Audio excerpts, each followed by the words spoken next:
Hello, and welcome to Graham's View, where I am going to answer the important question, how can I keep these guys safe for this winter?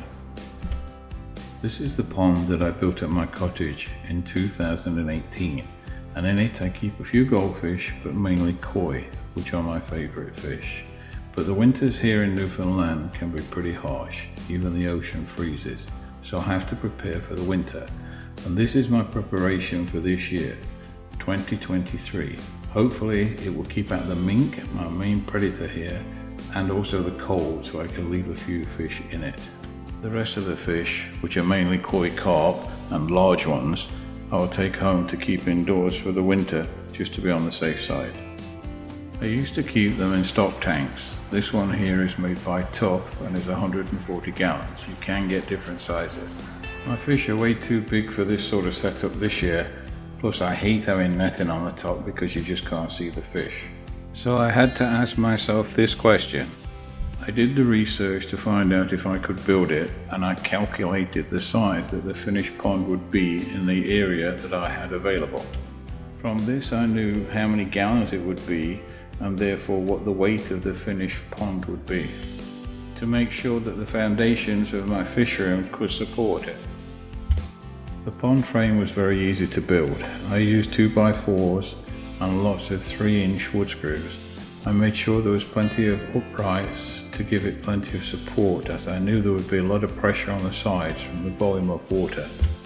This picture is actually showing the bottom of the pond. The area I had for the pond was not ideal, because I knew there would be a lot of waste when I cut up the 4x8 sheets of ply. The ply that I used is classed as good one side select.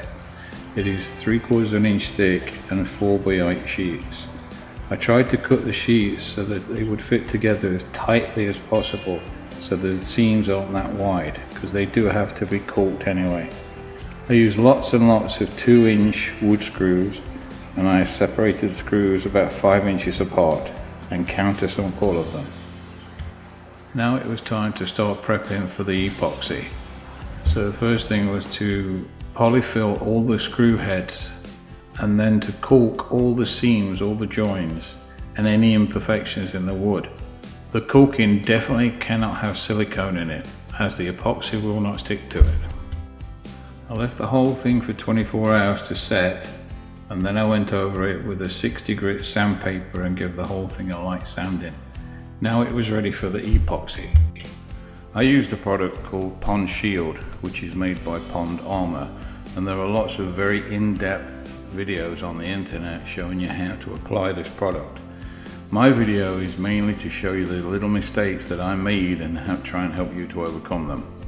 Some of the products you will need are lots of disposable gloves, lots of cheap disposable paintbrushes, and quite a few disposable food containers, because you won't be able to clean them. Everything has to be thrown away. I mixed up my epoxy in disposable cups of about 8-ounce amounts at a time. I put my first coat on all the sides and the bottom with a roller, going right up to the seams. I was very disappointed with the first coat, as it was thin and didn't seem anywhere near thick enough, but I left the whole thing for 24 hours before I did any more. The next morning I put on the fiberglass tape using a brush. This I found to be the trickiest and the messiest part of the whole thing. It's very hard to keep the fiberglass tape down, as it tends to pop up all over the place. Anyway, I finished this and I left it for 24 hours. It doesn't look good, but don't worry about it, because the next coat solves all the problems. One thing I did realize using the tape is that the paintbrush is the way to go. So the next day I did a second coat over the whole plywood interior, and then left that for another 24 hours. The next day I did the same thing. I did a third coat using a paintbrush, going over the whole of the interior of the plywood. By now it is starting to look a lot better and look like a finished product. Some areas I actually did 4 coats. I left the whole thing for 3 days because some areas still seemed a little bit tacky to the touch. I then started to fill the pond with my fingers crossed, hoping there would be no leaks, which they weren't. After a couple of days I put in a few goldfish, as you can see, because I wanted to start cycling the water. Welcome to my fish room.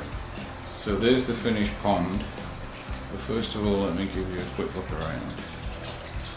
This is the 140 gallon stock tank, which at the moment I've just got a few goldfish in that I brought back from the cottage. You don't need to net a pond like this with goldfish because goldfish tend not to leave out the water. All my ponds in here have automatic water change 3 times a week, and they all have their own filter system.